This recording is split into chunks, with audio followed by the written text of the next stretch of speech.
อันนี้รถแบบมู่นี่ดิแบบมู่ข่อยบ้านข่อยนี่ดิอันนี้ได้แต่49 600เนาะนี่ผมเข้าใจน้ำหนักรวมผมจำได้อยู่49 600เท่าบ้านโอ้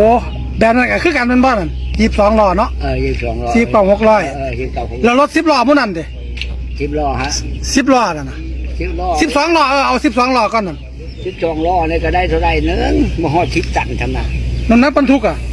น้ำหนักรวมแล้วน้ำหนักรวม7 ต้น500แล้ว7 ต้น500 12 ล้อน้ำหนักรวมอ่ะ27 ตัน500สำหรับ12 ล้อแต่ว่าส่วนมากสิมีแต่12เนาะเรา10 ล้อบ่ค่อยมีเนาะบ่ค่อยมีแต่12ถ้า4 ล้อได้60 ตันได้24 ล้อได้60 ตันสรุปแล้วคือถ้า12 ล้อได้27น้ำหนักรวมถ้า28 ล้อคือมู่นี่น้ำหนักรวมเนาะ64เนาะ500ถ้า24 ล้ออีกอะลดลงมา60ลดลงมา60ตันบ่60 ตันน้ำหนักรวมโอ้เหลือ60อันนี้64เหลือ60ได้ความรู้เล็กๆน้อยๆแล้วมักลักหมูแต่ไม่รู้จักหมู